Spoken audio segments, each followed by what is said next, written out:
É também muito importante conhecer os mecanismos que regulam o diâmetro dos vasos sanguíneos. Isso porque esse diâmetro vai levar a uma alteração direta da pressão arterial.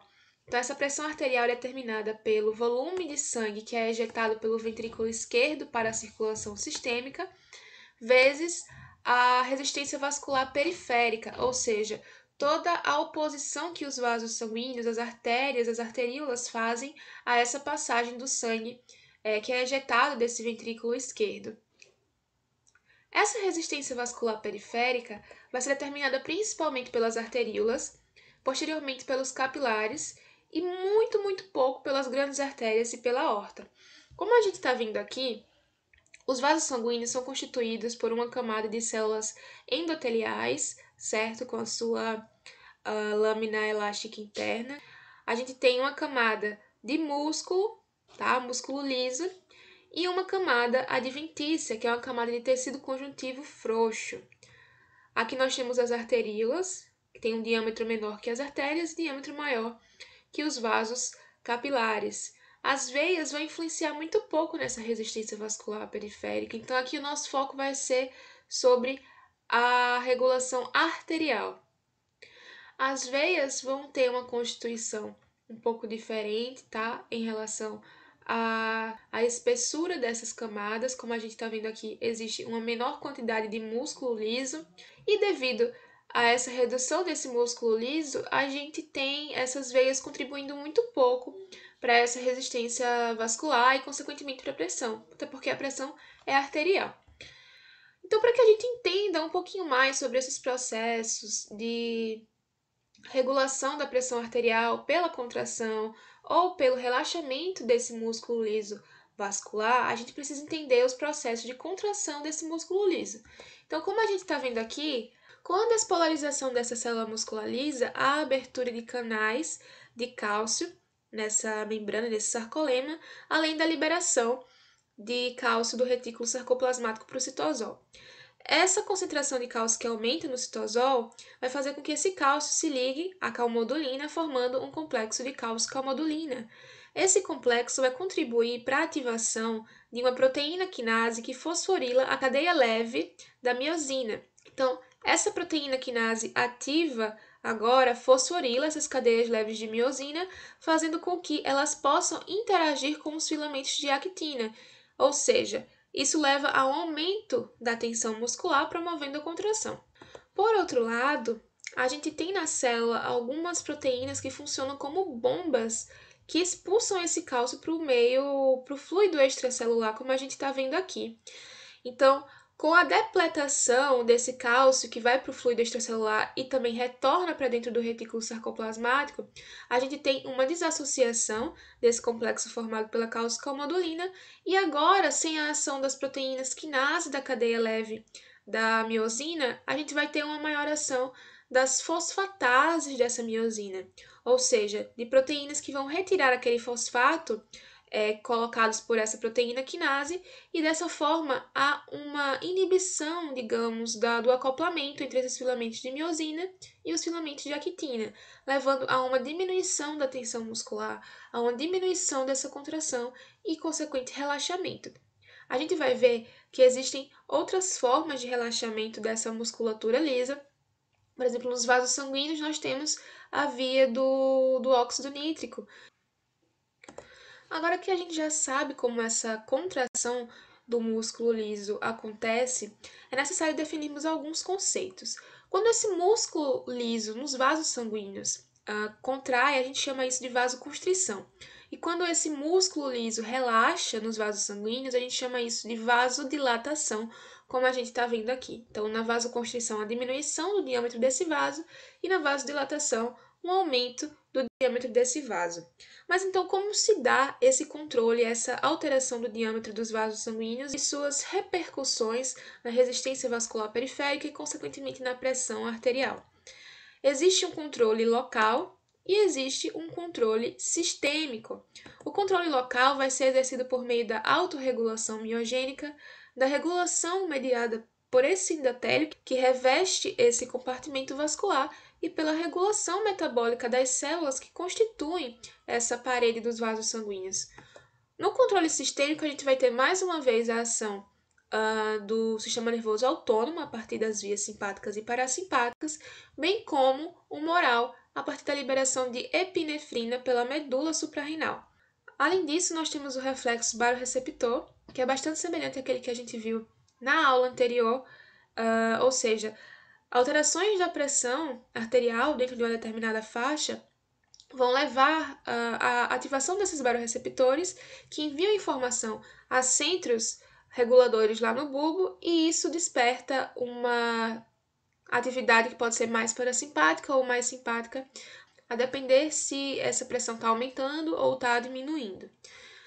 Quando a gente fala de autorregulação miogênica, a gente está falando de um mecanismo intrínseco a esses vasos sanguíneos arteriais que conseguem responder às alterações da pressão nas paredes desses vasos. Então, quando a pressão arterial aumenta, existe uma distensão das fibras musculares lisas que compõem a parede daqueles vasos sanguíneos, e essa pressão, essa distensão, por alguns mecanismos que não são muito bem explicados, levam à ativação da fosfolipase C-beta.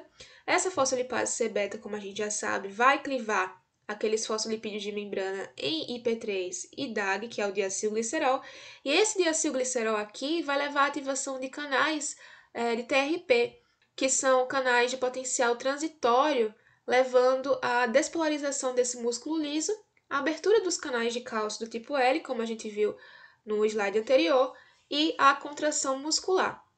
Ou seja, quando a pressão arterial aumenta, para manter constante o fluxo sanguíneo para determinados tecidos, a resposta que esses vasos encontram é a vasoconstrição. E assim com a vasoconstrição, você meio que compensa esse aumento da pressão arterial. Esse efeito é também conhecido como o efeito Babyliss, tá? E é basicamente isso, é um reconhecimento do aumento da pressão arterial, levando a uma vasoconstrição ou o contrário, tá? Quando há uma diminuição da pressão arterial, para manter o fluxo sanguíneo, existe uma vasodilatação para que esse sangue chegue da mesma forma aos tecidos que são irrigados por esses vasos. Por sua vez, a regulação metabólica vai ser importante porque, pensem, as células estão em constante atividade, então há consumo de oxigênio, a liberação de CO2, e esse CO2 precisa ser retirado da nossa circulação. Dessa forma, existe a necessidade de um fluxo sanguíneo ideal para determinados tecidos, certo? Para levar esses metabólitos para fora do corpo. Então, o oxigênio e outros íons vão levar, por exemplo, a também uma diminuição ou aumento do diâmetro desses vasos. É importante ressaltar que esse controle nervoso, aqui nos vasos sanguíneos, vão desencadear respostas diferentes. Então, por exemplo, no sistema nervoso simpático pode haver tanto vasoconstrição quanto vasodilatação. Os receptores alfa-1 e alfa-2 adrenérgicos vão levar a uma vasoconstrição.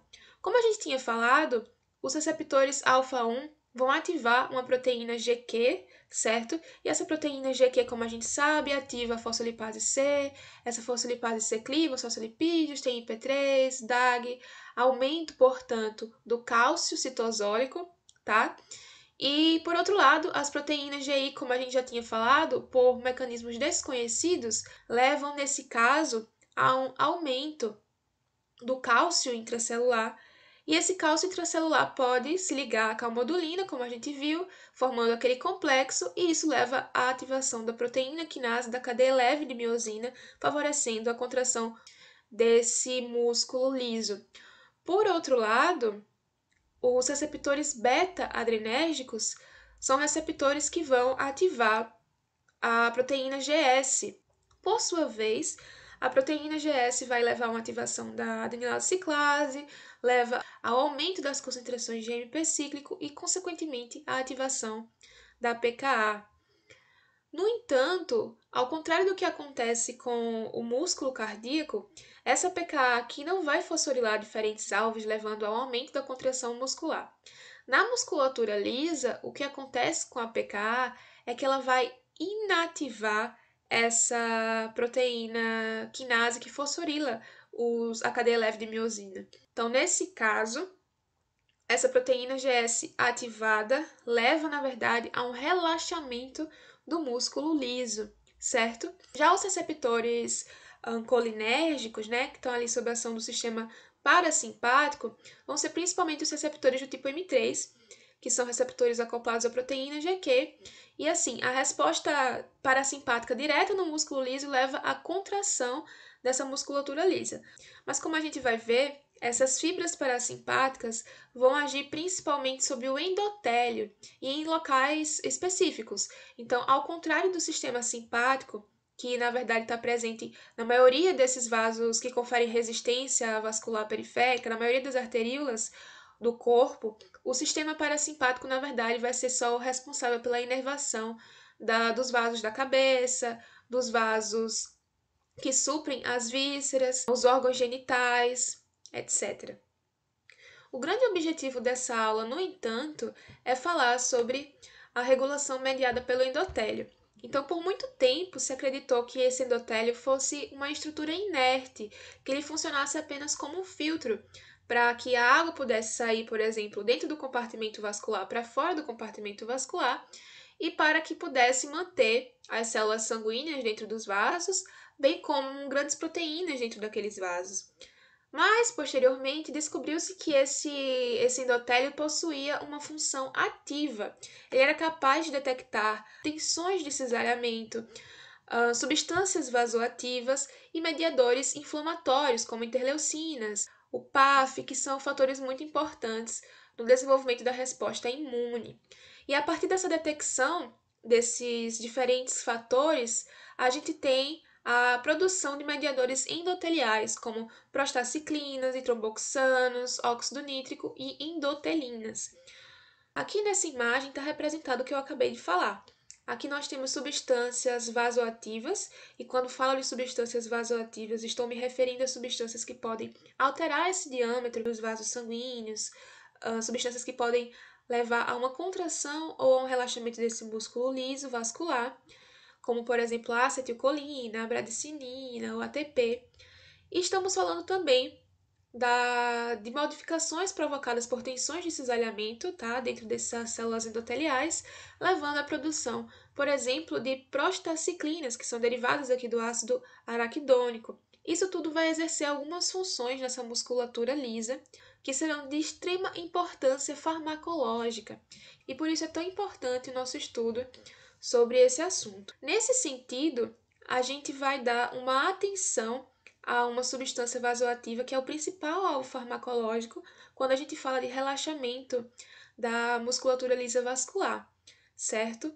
Essa é uma via que é cobrada muito no primeiro período e que também é extremamente importante quando a gente fala de tratamento de hipertensão e até mesmo de infarto, que no caso é a via do óxido nítrico. Como eu havia falado, a partir das células endoteliais, a acetilcolina vai levar a um relaxamento do músculo liso. Então, o que é que vai acontecer? A gente está vendo aqui, na membrana dessa célula endotelial, um receptor, que é um GPCR, ou seja, um receptor acoplado à proteína G, que quando se liga à acetilcolina, vai levar à ativação de uma proteína GQ, e essa proteína GQ vai ativar uma PLC, uma fosfolipase beta. Com a ativação da fosfolipase beta, como a gente já sabe, a produção de diacilglicerol e IP3, que é o trifosfato de inositol, e esse IP3 vai levar à ativação dos canais de cálcio lá no retículo endoplasmático, porque agora a gente está falando de uma célula endotelial e não uma célula muscular, e há, portanto, uma liberação desse cálcio para o citosol. Esse cálcio pode levar ainda à ativação de outros canais de cálcio na membrana dessa célula endotelial. E o resultado de todo esse influxo de cálcio, de todo esse cálcio que chega até o citosol, é a formação de complexos com a calmodulina, como a gente tinha falado. E esse complexo de cálcio-calmodulina leva à ativação de uma enzima conhecida como NO-sintase. Nesse caso, a NO-sintase na isoforma endotelial. Essa NO-sintase, como o próprio nome já fala, vai ser responsável pela síntese do óxido nítrico a partir de um aminoácido chamado de arginina, que é um aminoácido que a gente obtém na dieta. Essa arginina, então, a partir da ação da NO-sintase, vai levar à produção do óxido nítrico e a produção de L-citrulina, que não é tão importante aqui para a gente. Esse óxido nítrico, como a gente sabe, é um gás. E como todo gás, ele consegue se difundir. Então, esse óxido nítrico se difunde aqui por essa célula endotelial e chega aqui até a célula muscular lisa vascular. Na célula muscular lisa vascular, ele vai encontrar uma enzima solúvel muito parecida com a adenilato ciclase. Essa enzima é chamada de guanilato ciclase e ela vai levar a uma ciclização do GTP em GMP cíclico. Esse GMP cíclico agora que foi produzido vai servir como substrato aqui para a ativação de uma quinase conhecida como PKG. E é essa quinase conhecida como PKG que vai levar a uma vasodilatação. A gente vai ver como isso ocorre melhor no próximo slide. Bom, o principal alvo dessa PKG é a quinase da cadeia leve de miosina. Ao contrário do que a gente está acostumado a ver, nesse caso, com a fosforilação por essa PKG, não ocorre uma ativação dessa quinase da cadeia leve de miosina. A fosforilação aqui leva a uma inibição dessa enzima e, portanto, a não fosforilação dessas cadeias leves. Essas cadeias leves não fosforiladas, por sua vez, vão promover um relaxamento da célula muscular lisa, porque não tem condições adequadas para o acoplamento entre os filamentos de miosina e os filamentos de actina. Além disso, foi descoberto mais recentemente que essa PKG pode fosforilar diferentes alvos, como, por exemplo, os canais de potássio dessa célula muscular lisa, levando ao efluxo desse potássio e, consequentemente, com uma com um efeito mais inibitório sobre a despolarização dessas células musculares lisas, o que contribui para o relaxamento muscular. O relaxamento dessa musculatura vascular promove um maior afluxo, um maior aporte sanguíneo para os corpos cavernosos do órgão reprodutor masculino, o pênis, levando à ereção, por exemplo. Nesse caso, e em vários outros em todo o corpo, a fosfodiesterase leva a uma diminuição do tempo de relaxamento muscular, porque ela depleta mais rápido esses níveis de GMP cíclico, certo? Então, existem medicamentos, como o Viagra, por exemplo, que inibem essa fosfodiesterase, fazendo com que os níveis de GMP cíclico se mantenham altos por mais tempo dentro da célula e assim com que haja por mais tempo o relaxamento dos vasos sanguíneos e, consequentemente, um maior afluxo de sangue para esse órgão reprodutor masculino, promovendo um maior tempo de ereção. E não é somente para isso que a via do óxido nítrico é tão importante. Existem alguns fármacos, como o dinitrato de isosorbida, que promovem essa mesma ação do óxido nítrico e são importantes, por exemplo, para a vasodilatação das artérias coronárias em casos de infarto. E por isso vocês estão vendo agora como essa via do óxido nítrico é fundamental para o controle da pressão arterial, para situações de agravos cardiovasculares, certo?